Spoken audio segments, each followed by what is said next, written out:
Hello, this is Kyle Welch with RCR Wireless News. Thank you for attending a powerful toolbox of DAS and small cell power solutions, presented by GE Critical Power. Our presenter today is Paul Smith, Technical Marketing Manager at GE Critical Power. At this time, I'd like to turn the presentation over to Paul. Thank you, Kyle. Welcome, everybody. As Kyle mentioned, my name is Paul Smith. I'm Technical Marketing Manager for GE's Critical Power Division. And today we're going to be talking about some of the options that we can use to power DAS and small cells in remote applications.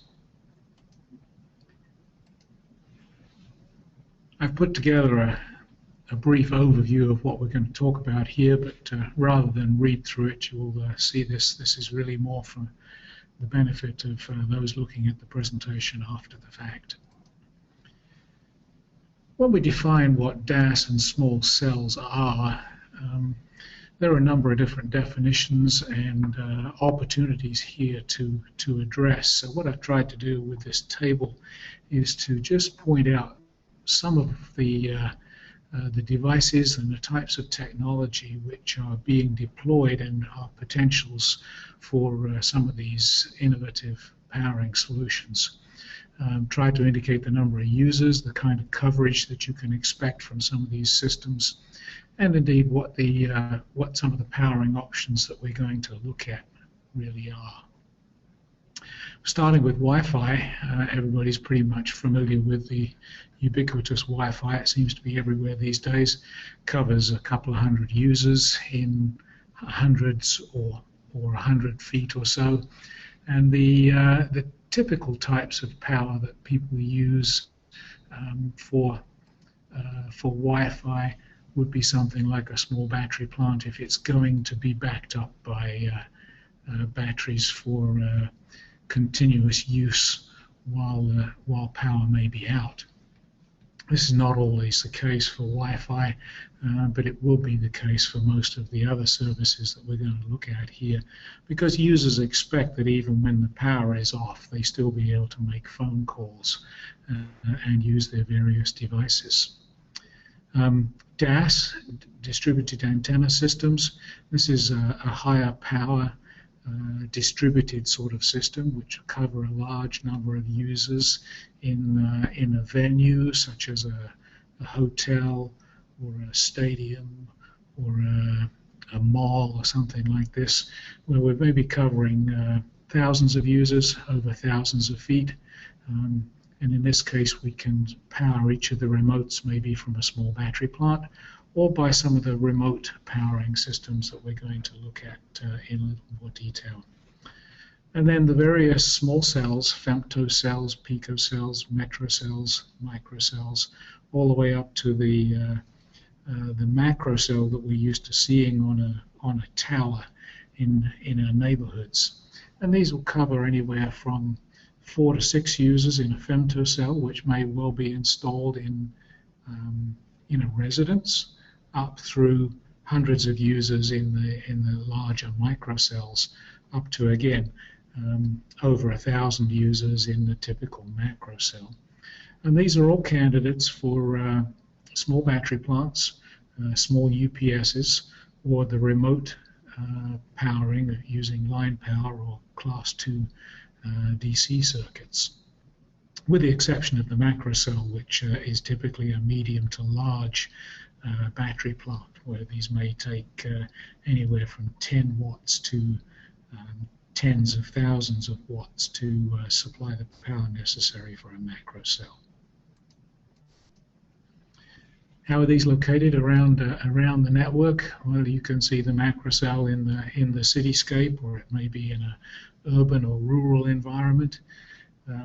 Microcells on buildings, covering the gaps between buildings, in the street, that sort of thing. Picocells may be within a building. A DAS system in an environment like a stadium or a venue such as a hotel or conference center. And then the femtocell, typically connected through the internet to from a residence where additional service may be required. What do some of these small cells look like? Well, they may be as small as the little disc there showing the Ericsson dot, through some of the smaller pole-mounted or wall-mounted devices, such as these light radios, Metrocell. The AT&T Femtocell would sit on a shelf somewhere in a residence, and you can see on the pictures here that they try to blend into the landscape and not be terribly obtrusive. That's one of the problems with macro cells these days, is people don't want to see them in the neighborhood. So there's more and more restrictions on where you can put these things. In terms of powering options, we looked at which of those macro cells could use which of these options. Local power is where you have a utility feed in close proximity to the equipment you're trying to power, and this may be an AC UPS or a DC UPS. This allows you to have uninterrupted power to the radio or remote node, and avoid any outages should there be interruptions, at least brief interruptions in the AC utility. And advantages and disadvantages here. There really is no practical power limit to the size of a UPS, AC or DC that you can build.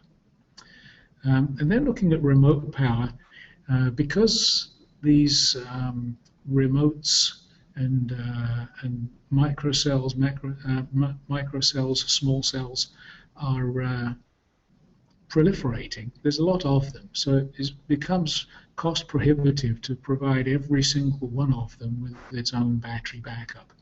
So by powering them remotely from a centralized battery backed up location, we can reduce the cost both of maintenance and running these small cells, and also the installation cost. And we'll see how that comes about in future slides. First one is power over the Ethernet. Some of these small cells would be powered by or run the data over a Cat5 cable, and then powering over Ethernet may be very convenient because the Cat5 cable carries both the data and the power to the remote unit. They are somewhat limited in power though, less than 25 watts. Power Express is a class 2 48 volt DC circuit. This would be used to power a 48 volt DC remote.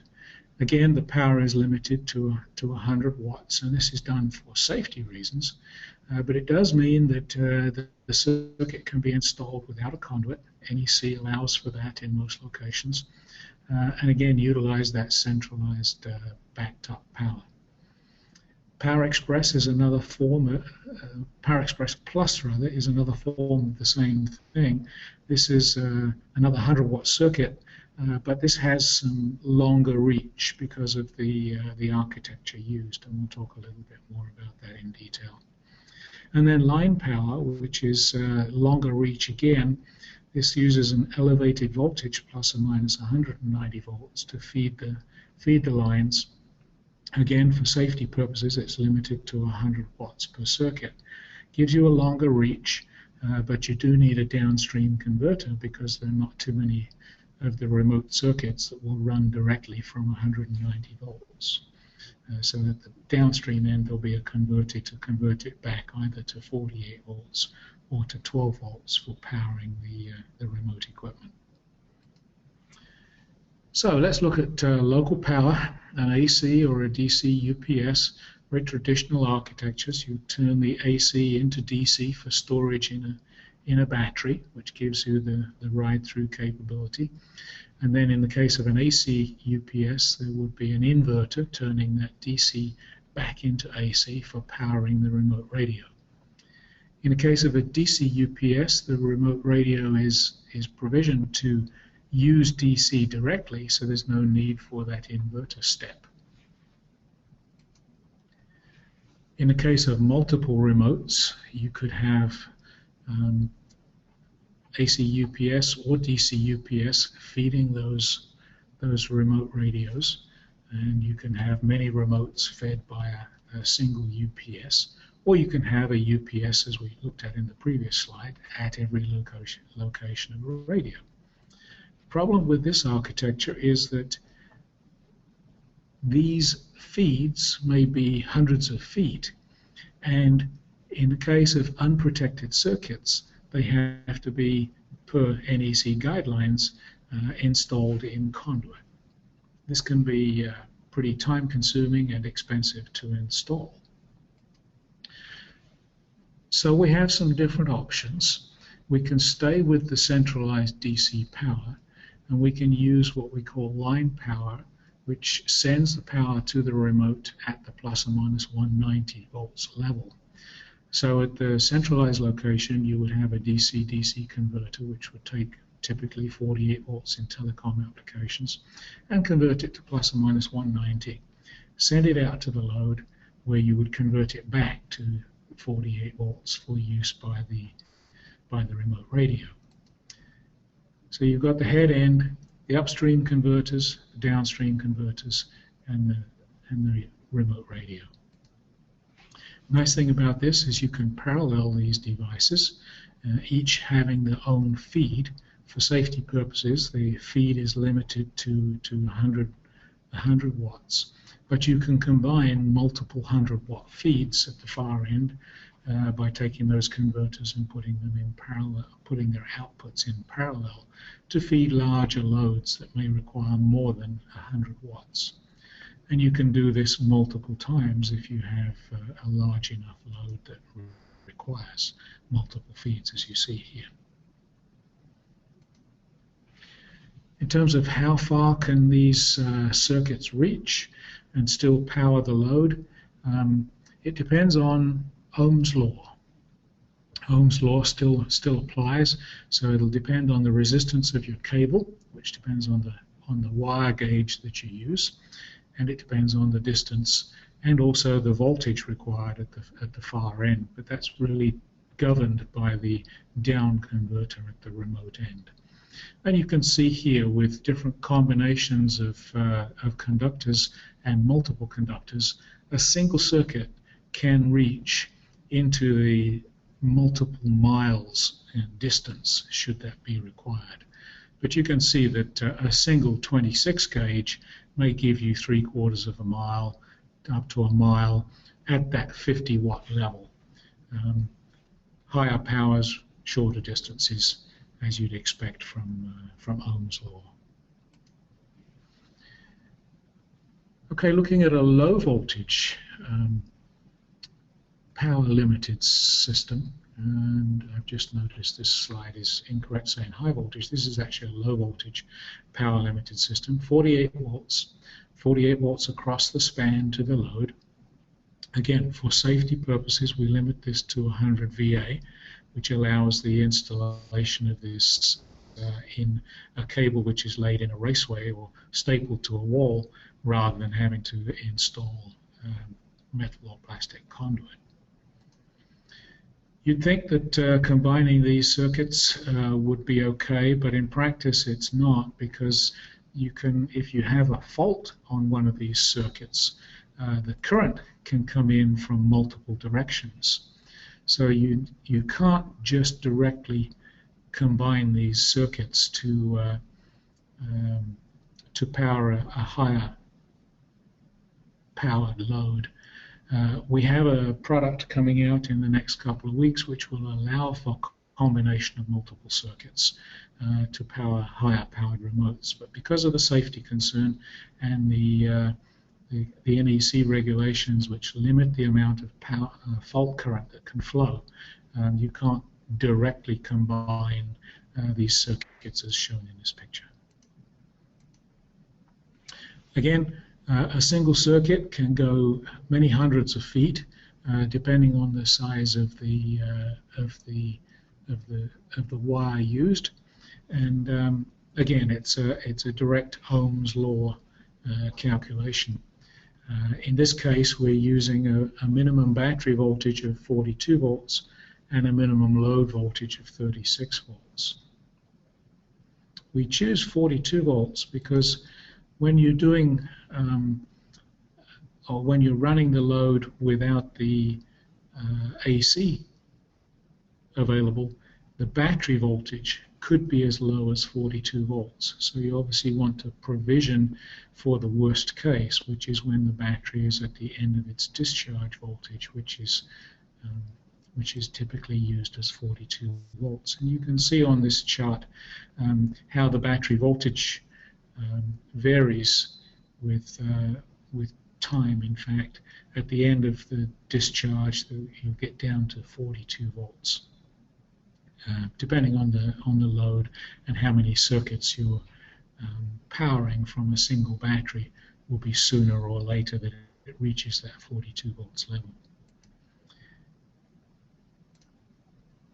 If we put a DC-DC converter in front of the limiter, which boosts the voltage up to 57 volts, now we're not limited by this 42 volts, because even when the battery is discharged, this DC-DC converter is designed to always give you this constant 57 volts output. This allows us to run a much longer distance. And now you can see that when we do the same Ohm's law calculations with 57 volts as the start voltage, the reach for a given wire size is much extended. There is a limitation on the wire size according to the NEC Class 2 regulations, which limits the size of the wire to 12 gauge. So the reach is maximized by a 12 gauge wire. You can't go any further by using a bigger wire, because that kind of defeats the safety objective of the NEC Class 2 circuit. If we compare the 57 volt calculation with the 42 volt calculation, you can see that at a load level of 60 watts, the 42 volt circuit gives you 1,053 feet, whereas if we calculate using the 57 volts, using that boost converter, we can now get out to 3,684 feet for the same load using the same feed, same wire gauge.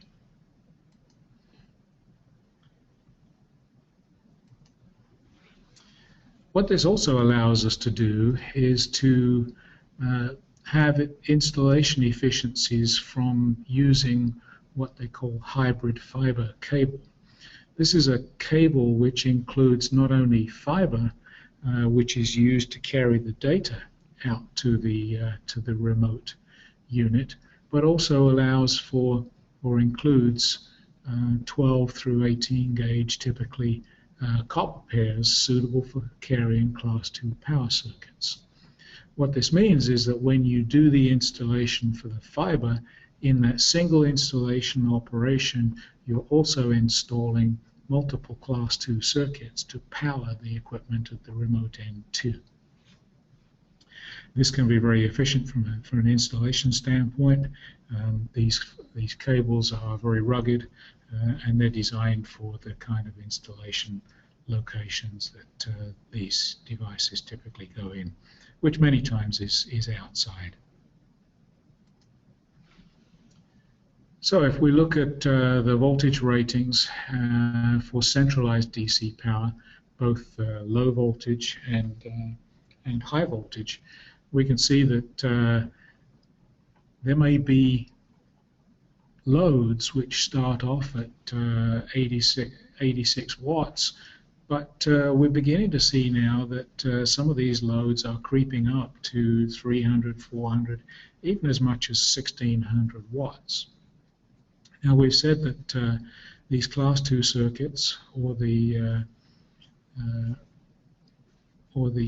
line-powered circuits with the higher voltage, are limited to 100 watts for safety reasons. And that limits our reach, as we're showing here for Class 2, to about 1,600 feet for an 80-watt load. If we were to use Class 1 circuit, which is if we were to maintain that Class 2 circuit, you can't power some of these larger loads, at least not with a single circuit. You would have to go to a multiple circuit arrangement to to do that. And the line power does that very easily, using those downstream converters to combine multiple circuits back together. And indeed, the class 2, when we release our combiner circuit, will also allow up to 8 circuits to be combined for powering these larger loads. In the meantime, you can also use a class 1 circuit, which is the unprotected, not limited to a 100-watt circuit. And here, if we use the same Ohm's law calculations, you can go out to 2,500 feet using a 12-gauge wire for a low power load, such as the 80 or 86 watt examples shown here. But you can also power these larger loads out to varying distances using larger cables. So the example here shows an 8-gauge cable, and this could potentially run 1,600 watts out to a distance of about 120 feet. And with the class 1 circuit, which is not protected, you could do multiple conductors in parallel. The difficulty with this, or the drawback to this, is that you do have to install these circuits in a conduit per the NEC or local authority guidelines. You can see that in the case of a low voltage, high power class 1 circuit, you will have a protector at the central end, typically a circuit breaker. And you can run power based on Ohm's law out to remote radios, but you do have to consider the reach and the cable size, and also the extra expense of installing these cables in a protective conduit. Word on breaker sizing, there are conflicting requirements in terms of sizing a breaker in a class 1 DC circuit. It has to be large enough to accommodate the maximum current required by the load, and this has to be calculated at minimum operating voltage. If you have a constant power load, as the operating voltage drops, as the battery discharges, the current will increase. So to avoid nuisance tripping, you have to calculate the size of the breaker to be large enough to accommodate the maximum current at the minimum operating voltage. The conflict is that it has to be small enough to protect the gauge of wire that you select per NEC and local authority guidelines. So you want it to, you can't just supply a really big breaker, because then it doesn't perform the function of protecting the wire against short circuits and subsequent overheating. Then the wire gauge should be consistent with both the current ratings and also the NE guidelines for appropriate conduit fill. When a wire is constricted inside a conduit, it's subject to more heating because the conduit contains the heat within its walls.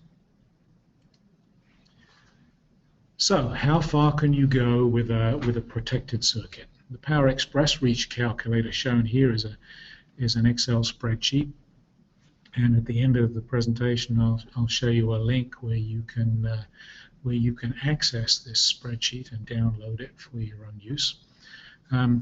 This basically takes the input voltage at the source, and in this example I'm using the 57 volts of the boosted system.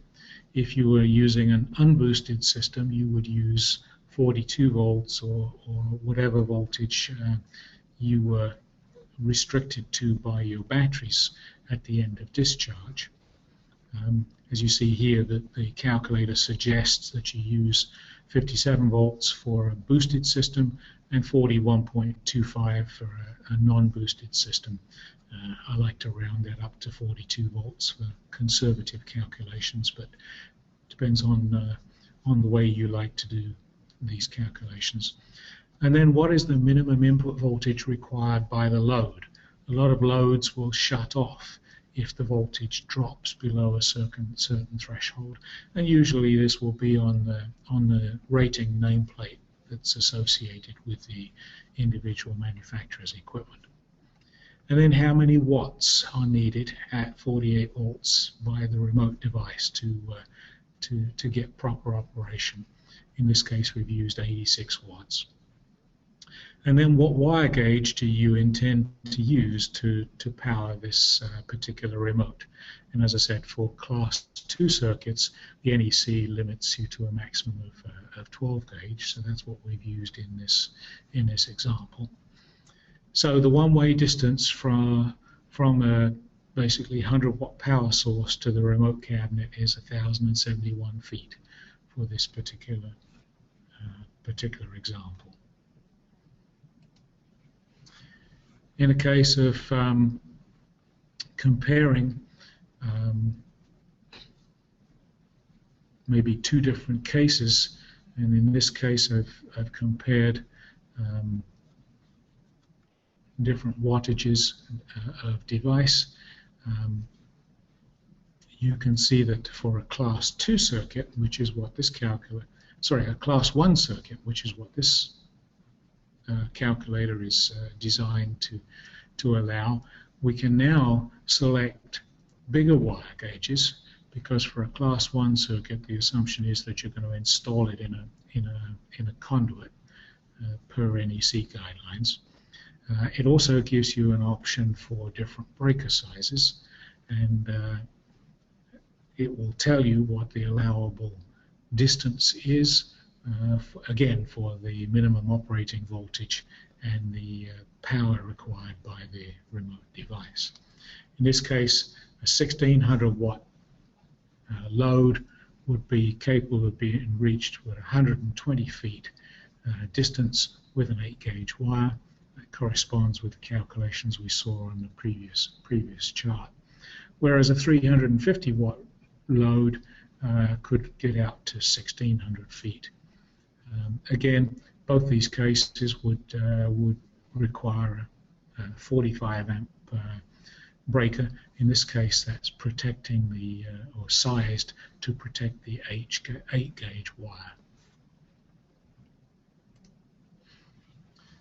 So, looking at the kind of a summary of the different types of power that we can use for powering these remotes from a centralized or from multiple sources. First row is showing you the local power AC and DC UPSs. This is where you put a UPS at the remote site, and it assumes that you have an AC utility feed to power the UPS. And in lots of locations, there will be a wall outlet that you can use to power an AC UPS, and that's fine. The AC UPS protects the circuit in case of the utility failure.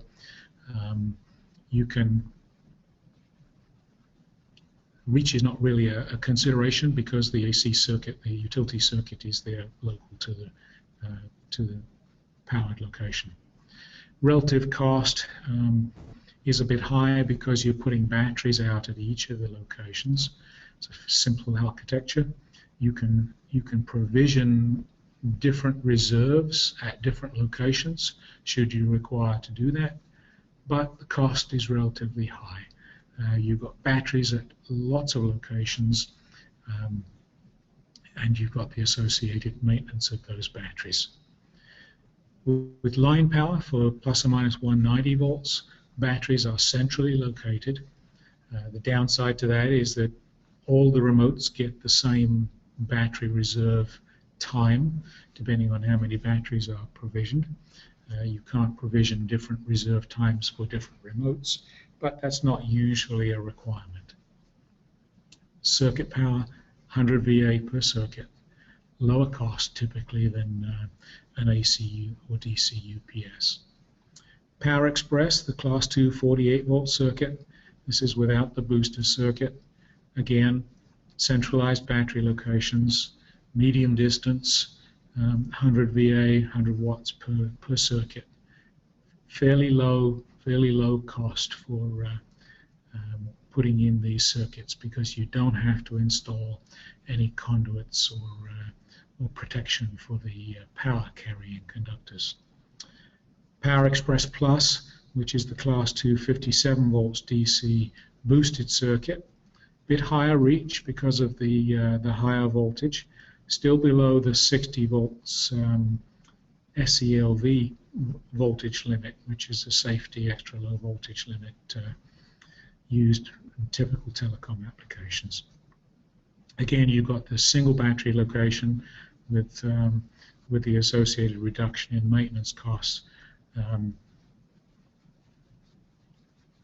Can't use larger cables because of the Class 2 limitation.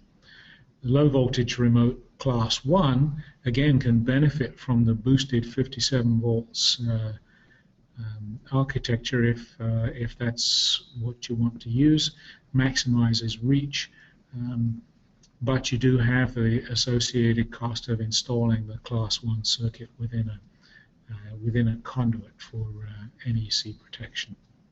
And then the last one there, power over Ethernet, limited to around 25 watts. Very convenient if your data is going down a Cat5 cable. Not really terribly relevant if your data has to go through a fiber optic, which is more and more the case these days with higher data rates and proliferation of small cells.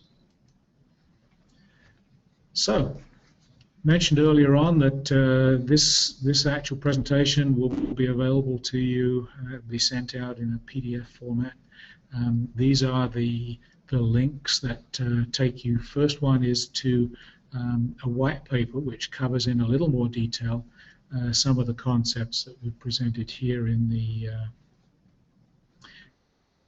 webinar for Class 1, Class 2 circuits, as well as the local UPSs and the advantages and disadvantages thereof. And then there are 3 reach calculators. There's one for the plus or minus 190 volts line power circuit, and then there's one for the boosted and one for the non-boosted Class 2 low voltage circuits, as well as my contact information there and GE Critical Power website. So if there are any questions at this time, we'll go back to questions. I think Kyle's probably been compiling those, and we'll see if we can answer some of those questions. Yeah, thanks, Paul. Great presentation, by the way. We have had a few questions come in, so we'll jump right into those. So first, how can one get the installation benefits of Power Express Class 2 circuits for loads greater than 100 volt amps? Okay, this is the combiner circuit that I mentioned we'll be releasing in the next couple of weeks. This allows you to use multiple circuits. With a Class 2 circuit, each circuit has to be limited to 100 volt amps, but you can use multiple circuits when you use a combiner at the remote end. You have to use the combiner because of the potential for higher than 100 volt amps worth of fault current in a fault that may occur on one of the circuits. But if you need to power more than 100 VA, you can use that combiner to combine multiple circuits in multiples of 100 VA. Great, thanks. Next one that came in. Is the backup time larger in DC UPS compared to AC local UPS? Again, that's a matter of choice.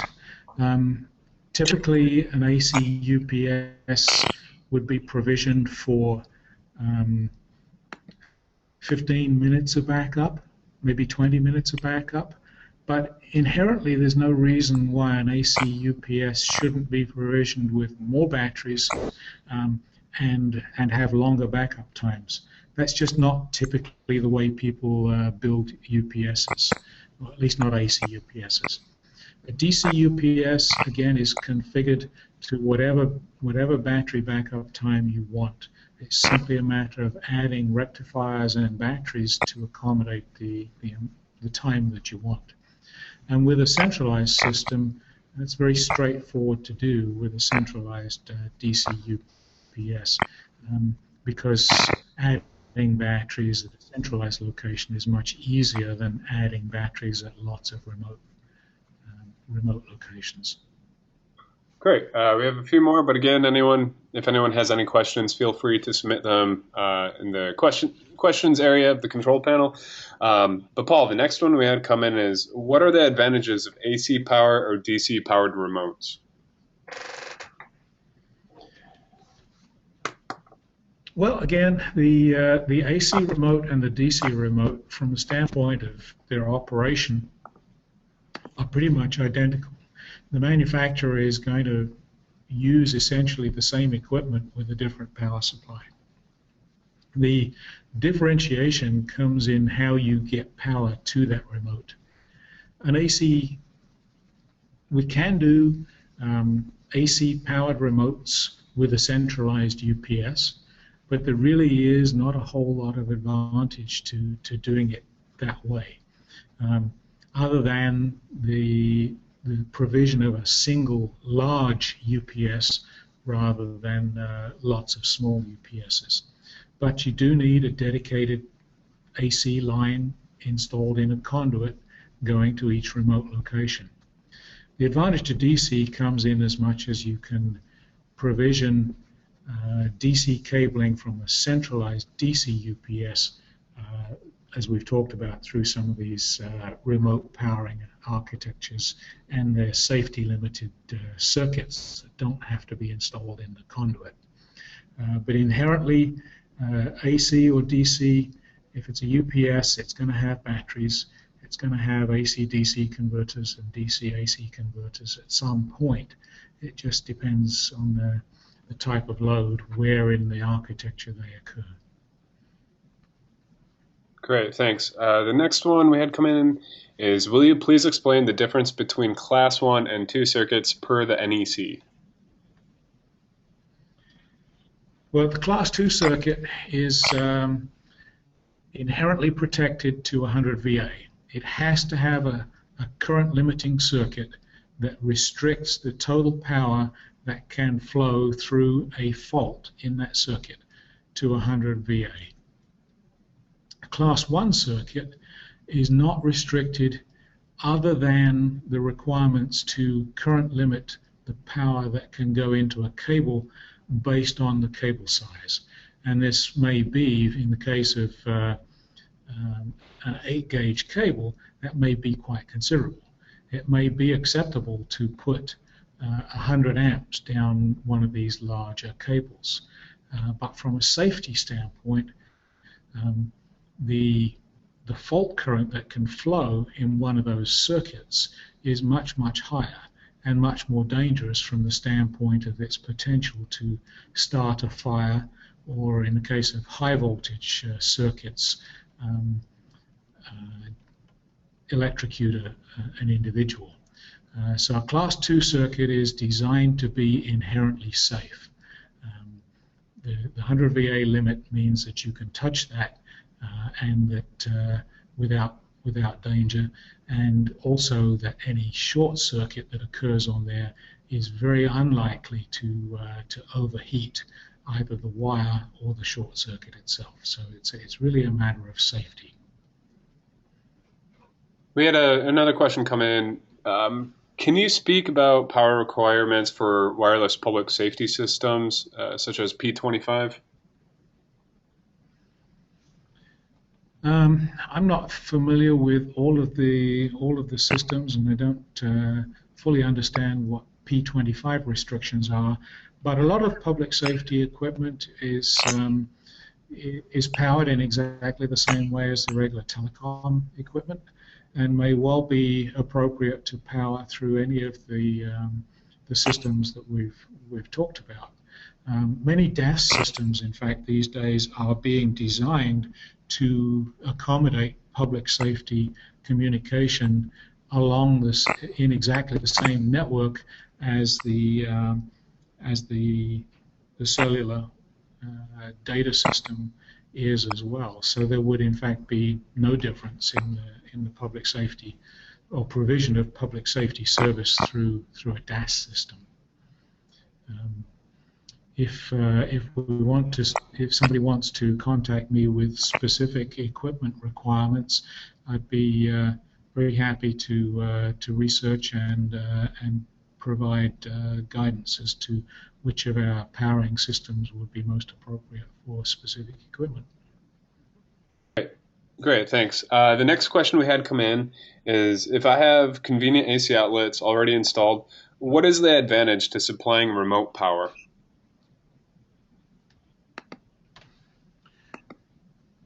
Well, if you already have an AC outlet and you're not concerned about providing service when the AC power goes down during brief outages, then most remote, or many AC-powered remotes, could just be plugged straight into the wall outlet, and some people do that. The concern arises when you want to be able to provide service, and we saw this year or so ago at a stadium during the Super Bowl, where in fact there was a blackout.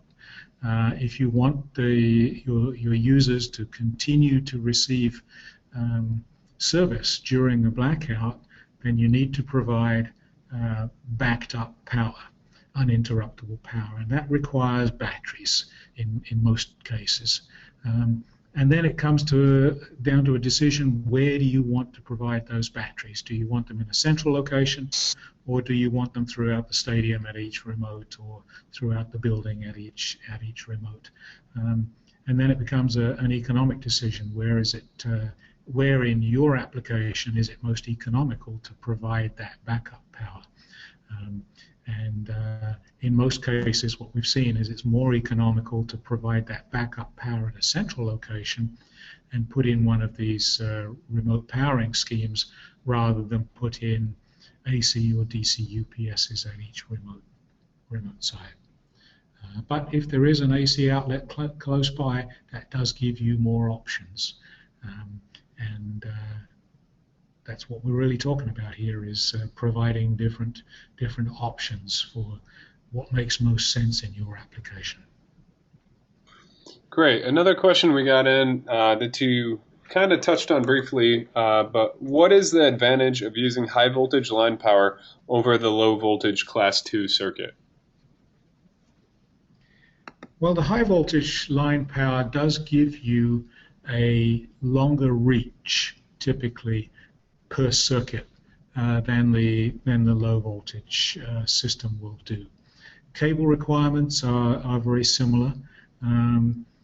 You can also get by with a smaller gauge cable, and both of these advantages are really related to the fact that at higher voltages you can allow more of a volt drop before you start getting drop out of providing power to the remote location. So smaller wire sizes and or longer reach are typically the advantages to using the higher voltage system that we call line power. And again, that comes back to Ohm's law. At some point, the wire is going to absorb some of the power that you're trying to get to the load. So that's really what governs your choice between the two.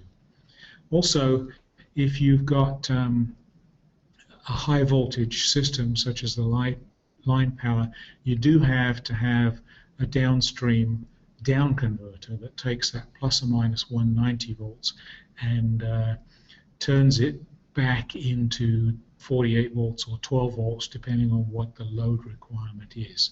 So there is a cost in the downstream converter. But if you need to use multiple circuits to get the amount of power that you need, then the class 2 combiner will also have some associated downstream equipment cost as well.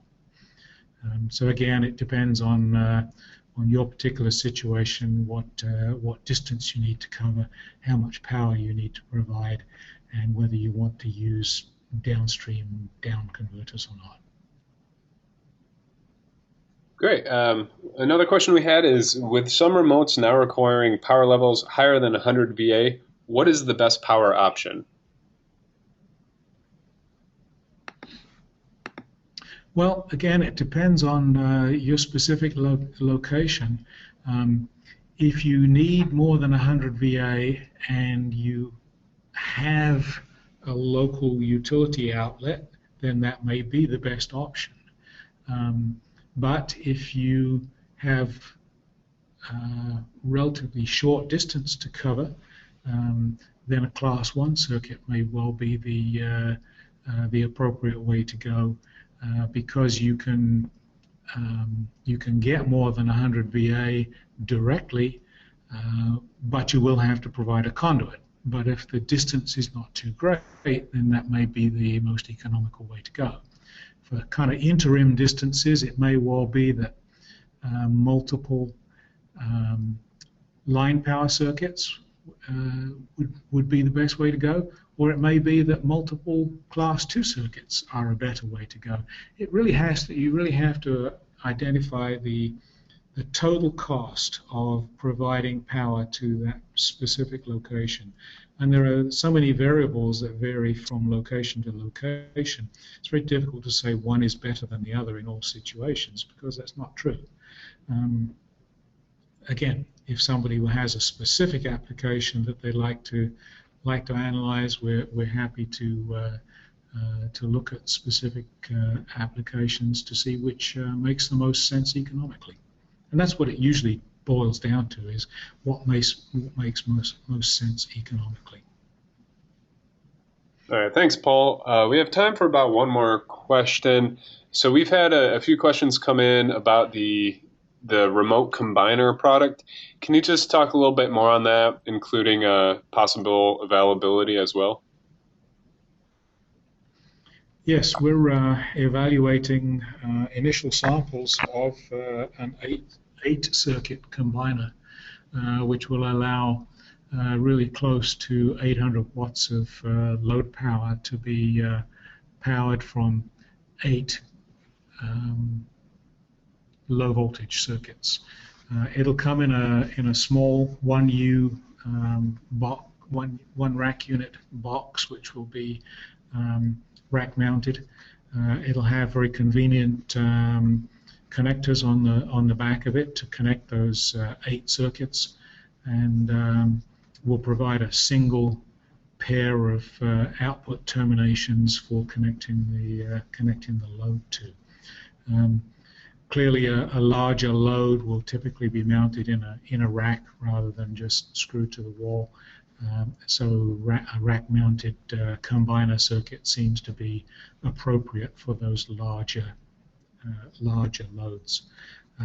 And we should have initial samples. We're actually doing an installation of the first samples next week, I believe, at a customer location. So those should be available certainly in the next few weeks on a limited basis, and full availability shortly after that.